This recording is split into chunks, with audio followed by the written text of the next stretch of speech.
Welcome, everyone. It's the Crypto Lark. I'm very excited to have Craig Cobb of TraderCobb.com back on to talk about the crypto markets. Craig, how's it going? Mate, very well. Thanks for having me on the show. Look forward to walking through a couple of things that have been happening in this crazy last couple of days. It's been absolutely nuts. I mean, we've seen this massive parabolic rise for Bitcoin, and you're a trader. You're really watching the charts. I think more than I do. I mean, I look at the price and all that stuff, but I'm kind of the accumulate, hold long term, and I do the occasional trading, but not so much. And in these kind of markets, I'm a little more like, I'm just gonna sit back for a minute because when I see these giant rises happening, it makes me kind of take that step back. So I want to know, how are you trading the markets right now? Yeah, look, I'll cover that. One of the big things to understand as well, like when you come to someone like in your position, like someone who's not an actual trader or not looking to learn to trade, it's also important to know at what point there's opportunities to buy. So for example, like if you think like of all the people that come out of the woodwork now after we see Bitcoin get back in the media and people saying, oh, what do you think of Bitcoin? Where should I buy? Should I buy it now? Like I'm FOMOing in. Well, trading, and using technical analysis, it's not just about knowing where to like buy and stop losses, your targets. It can also be really handy for somebody who's like, right, I know I want to buy Bitcoin, but I don't want to buy it when it's like this. I want to buy it at a good value price. So trading, I challenge people to understand that if you want to be an investor, then there's a certain amount of technical analysis that you should also have as part of your Oh, backup absolutely. entries and exit points. That's For what I me mostly use it personally, for, Craig. yeah, man, you gotta know when to get in, and asking people who just where do you think I should get in? That's not a good plan. That's not taking responsibility for your own actions. That's not having any structure at all. It goes against everything that makes people successful. So how have I been trading? Well, for me, it's been pretty low. Like from my point of view, was it last week I had one trade. It was profitable. Wasn't a massive profit, but it was good. The week before, I took two trades. One was a stop loss, stop out. One was a profitable trade. The week just gone. Sorry, the last few days, I could have had a trade, but I'll show it to you. I'll just show you my screen. Yeah, make a Yeah, bit. you can screen share there. Where are we? Let's do that. I'll pop that up here. So let's have a look at Bitcoin as it stands right now. Of course, we can see here, if I just pop that up to full screen, F11 does that. Obviously, it's been the last 3 days where we've seen the biggest move in Bitcoin. Now, I'm looking at the XBT price here. If I take you back to, I think it was yesterday, on the 15-minute time frame. And by the way, before I go there, I like to buy pullbacks. So this is the 10 period, the white line. The 20 period is the purple line. And I like to pull back into that area. I call it the cradle zone. It's one of all of my trading strategies work from around that area. So when it pulls back into that region, that's when I'm looking to buy. It doesn't mean I always get a trade, but that's when I'm looking to buy. So if I come down to the 15-minute time frame now, this was kind of like the one that got away. Where am I? That's the right one. Actually, it makes it easier if I show it on this chart because I've got the line drawn in here. So one of the trading strategies that I have is called a breakout. It's the Bitcoin breakout strategy. 3 tests of resistance, convergence, and a spot for a stop loss. Now, as it should turn out, and this is why it was the one that got away, I got my 1 test, 2 tests, got my 3rd test. And when nature calls and you just have to go, you can't stick around and wait. Well, unfortunately, that happened and took off without me. So unfortunately, a missed opportunity. But what can you do about that? And look, there's been opportunities as well on the Bitfinex chart. If we have a look at, for example, yesterday, through here, if I show it even on the 1 hour, you'll note here, test 1, test 2, test 3, nice flat level of resistance, a really strong stop loss point, and a very strong breakout. So for me, it's been about it's not just about finding what markets, obviously Bitcoin's booming, but it's also about finding the platform that represents the trading strategy the best. I like BitMEX because it gives me a lot more volatility and volume. But you can sort of trade across any of those exchanges. I like to trade with leverage because that's sort of my kettle of fish. But pullbacks is what I'm after, using Fibonacci and breakout levels has really been what has been my focus and maintains my focus right now. Yeah, and you're absolutely right about trying to find those good entry points and not always getting them. I've definitely seen a few of those recently where I'm like, I'm watching here, and you go to sleep or something, and you wake up and like, wow, that didn't happen. Yeah, you've got to be patient too. Like I do a scan every morning with my members to the entire market, the 150, top 150, all the margin pairs, all that sort of stuff, right? And like I was saying this morning, I was like some of my members got some cracking trades because yesterday I wasn't very well, so I didn't really partake other than in the morning. And then I was like, right, cactus. I need a break. I'm just going to rest today. I need to rest. And they took some great trades, and I was like, look, I'm not frazzled by this. So that I didn't get the trade that I was hoping to get, but I'm not going to FOMO on that. I'm not going to let that affect me. I know that if you think long term, and you think, well, if we think with Bitcoin's going to break to all-time highs again at some point, who knows when, then there's going to be many more opportunities, and I'd love to see the daily pullback. I really would. Get it a deep, nice pullback into that cradle zone. I'm happy to wait for those sorts of entries. At the moment, it's quite extended. We'll get our opportunity coming up. Yeah, you have to wait for those opportunities. It's definitely one of those games where it rewards the patient. Absolutely, and it punishes those that aren't. Absolutely. The FOMOers, they're the ones who run in and get burnt. And exactly. Not just the patient people that get rewarded. It's the people that don't have the patience that get absolutely hammered. So there's two sides to that coin. You know what I mean? You either do or you don't, but you either win or you lose. And that's really up to you.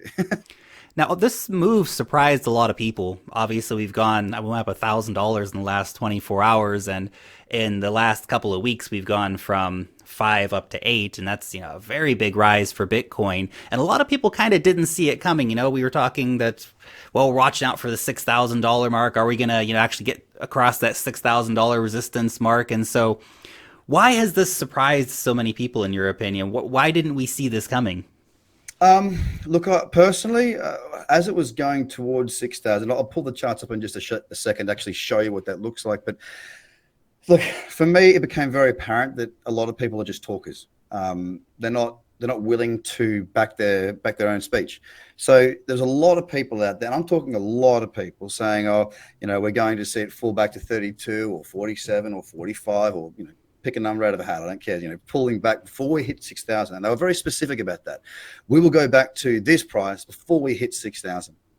And I thought, okay, well, we're in an uptrend. That's fine. I'm not somebody who makes calls. I'm not like when I say I make calls, of course I trade, but I don't make, we're going to be at this price by this time, or I think we're bullish, or I think we're bearish. I either say we're bullish because we're in an uptrend, or we're bearish because we're in a downtrend. I don't know where the market's going to go. I've been trading for 13 years, and if there's one thing I know is that assumptions are for failures. You make too many assumptions, you will end up going, ooh, I backed myself on an assumption, not on a probability-based outcome. So I don't do that anymore. But when I show you the chart, I was talking a lot to this last week. Where are we? Last week, as we were sort of heading, and there was a period where Bitfinex, Coinbase, and the XBT or the BitMEX chart were not sort of like correct in price. So they were all very well.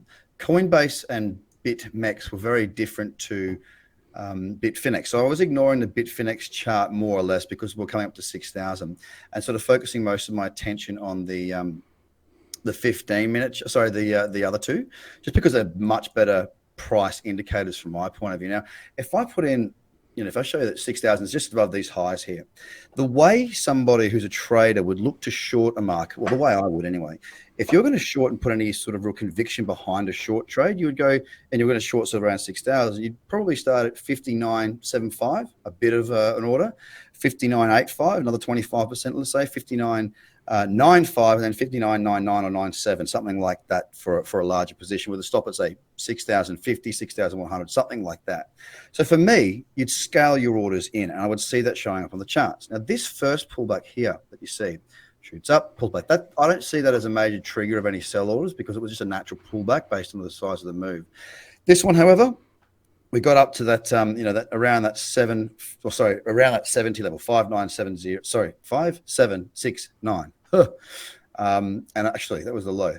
God, I'm all over the shop today. High, 59. That's what I was trying to say. And we saw a couple of $100 fall. Then we saw another fall over here, which was another sustained fall. But look at how quick the buyers came back. Now, I was thinking, okay, well, that's a fairly good indication that as we get towards 6,000, we're probably going to see some more selling. And we did.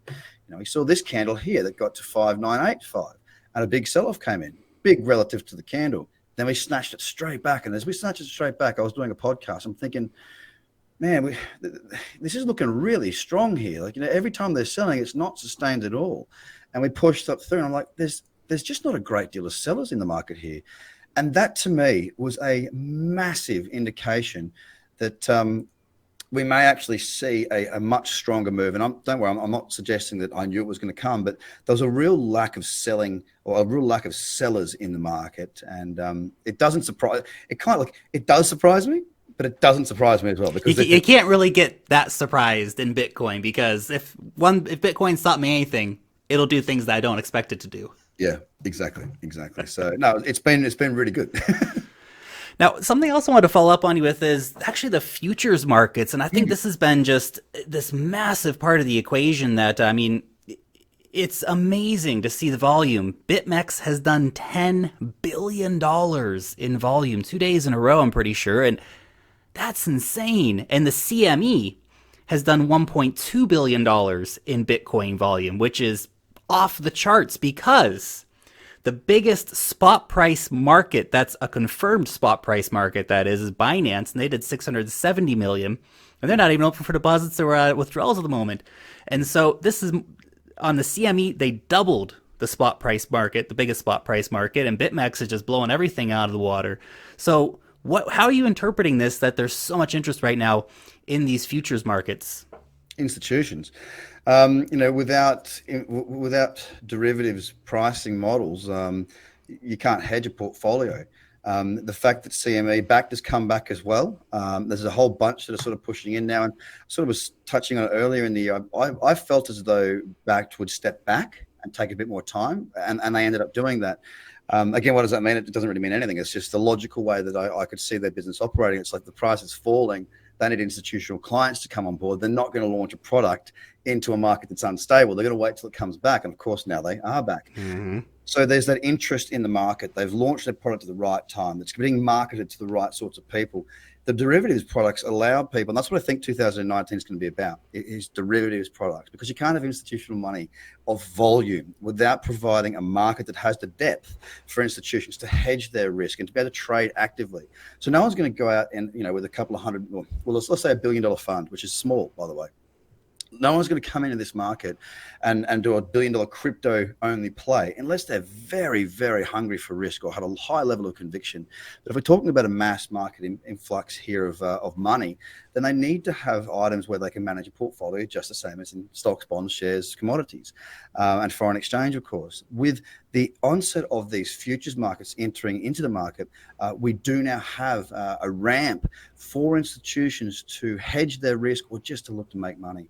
And for us as a market, those derivative products are absolutely 100% crucial to carry good volume so that the rest of those institutions do feel safe enough to start to enter. And that's, I believe, what we're starting to see. Very, very interesting to see this all playing out, isn't it? And these institutional products, I agree, are super important.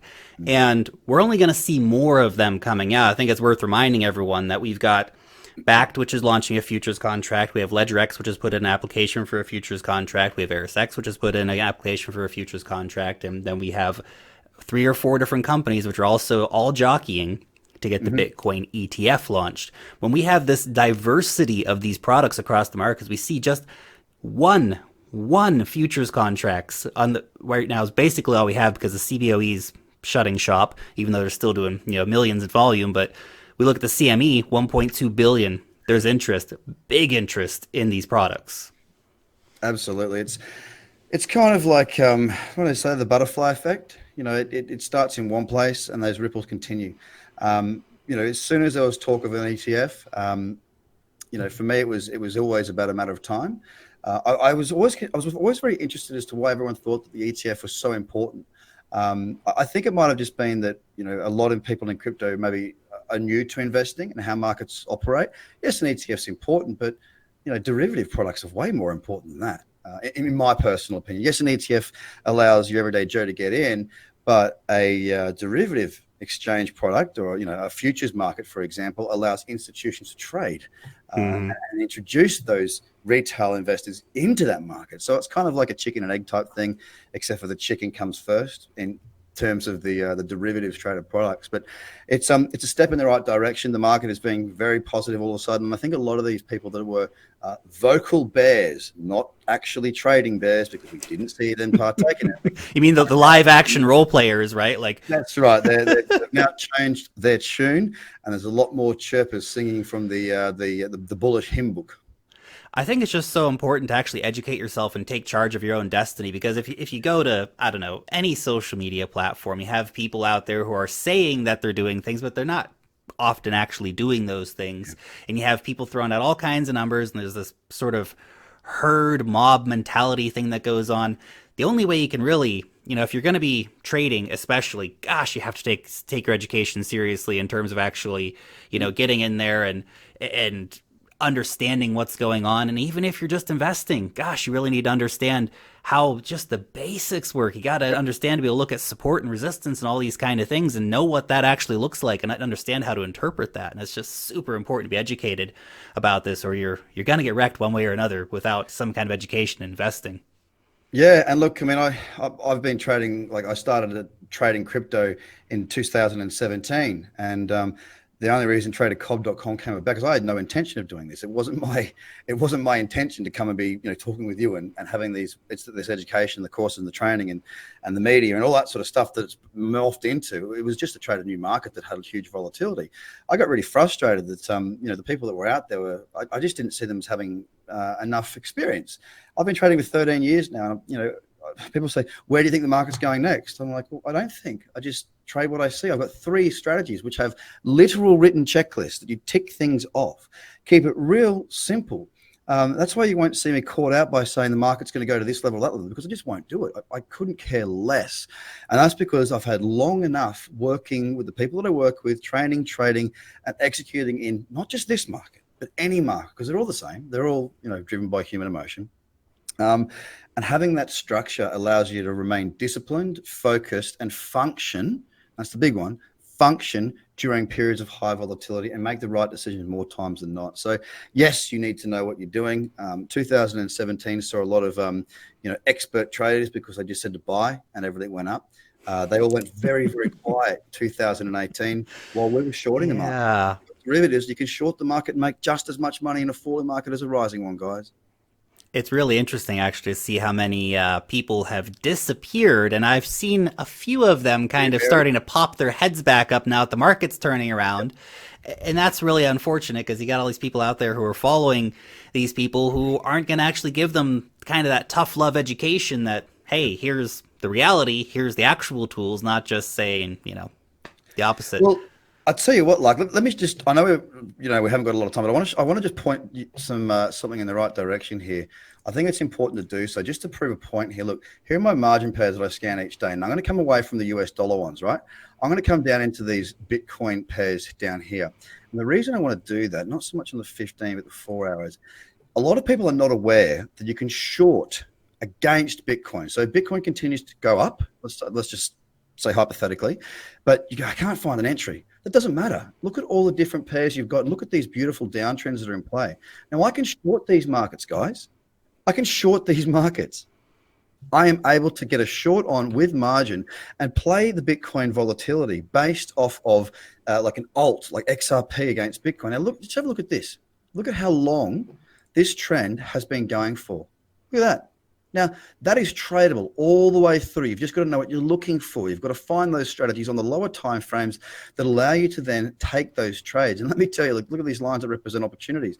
From my point of view, I think a lot of people fail to understand what options are even goddamn available to them.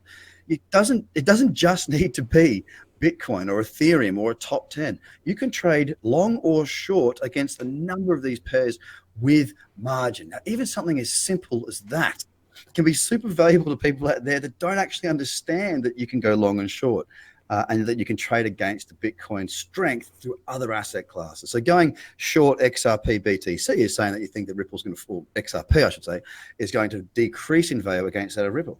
If you see the setup, take it. It's just as valuable, maybe more valuable. It might fall harder than Bitcoin goes up. So just being aware of how a trader operates and what they're looking for, where they're looking for it, and what to look for That's going to save you a lot of time and money. And yes, go through YouTube, watch all the YouTube you like, but you're eventually going to realize that to actually get something that's structured with an approach that gels and works together, you're going to need to work with somebody who knows what they're talking about. If that's me, it's me. If not, hey, work with who you gel with, but you are going to have to invest in yourself at some point. That's right. Investing in your education, no matter what it is in life, ends up paying big dividends later on. Now, one final topic I want to follow up on before we finish our chat today is that we see the Bitcoin dominance right now, 60% plus. Yeah.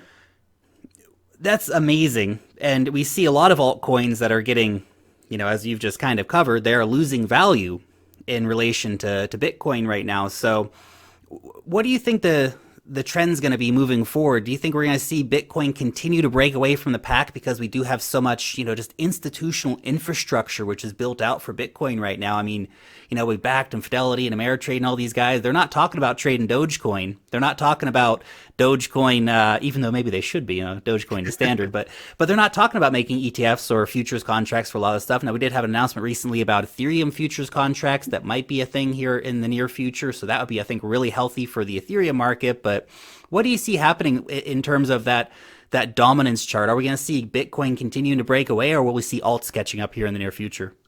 Yeah, it's a good question. If you recall back in 2017, we'd see Bitcoin sort of race away, and then it would sort of come back. And as it came back, everyone would come out of Bitcoin, move into alt markets, and then they'd pump. And so on. We just sort of go repeat back and forth.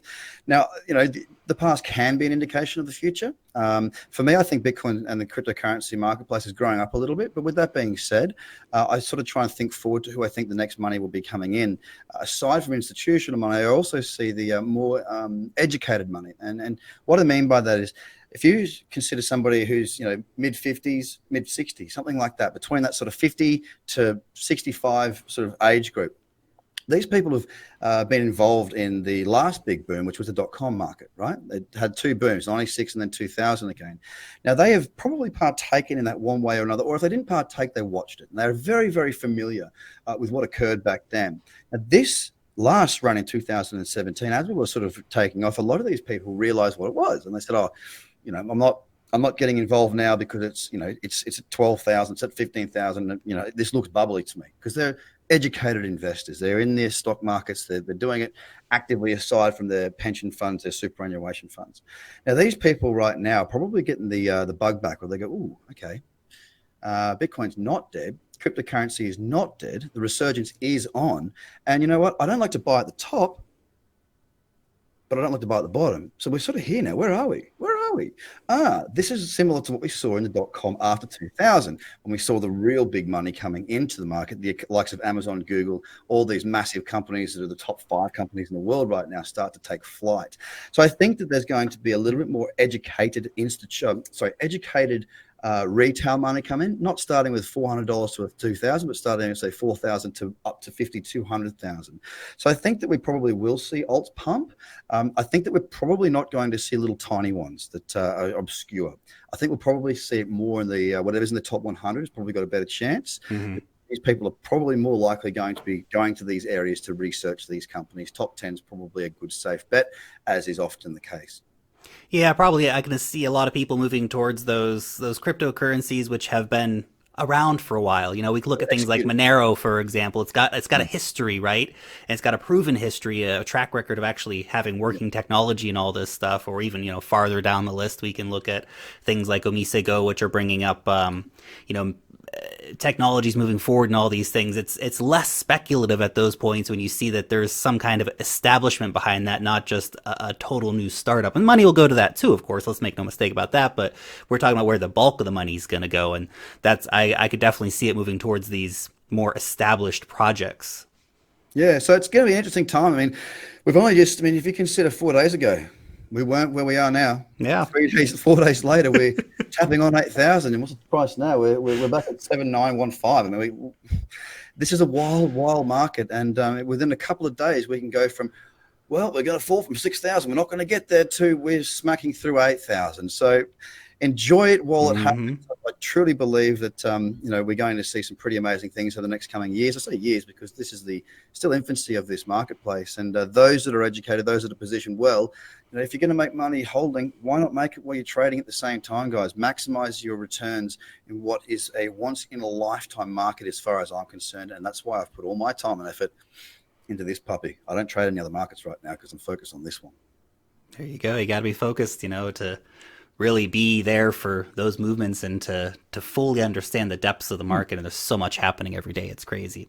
Craig, thank you so much for coming on. For anyone out there in the audience who wants to follow Craig, make sure to check out his YouTube channel. He shares all kinds of amazing free information all the time about the markets. And of course, if you want to take your education more seriously, you got to go and check out tradercobb.com. There is a link down below that will give you a discount to any courses if you want to actually take your education more seriously and get signed up to a paid course. So check that out, guys. Craig, thank you so much for coming on. Thanks for having me, mate. Appreciate it, and I hope everyone enjoyed it. Thank you.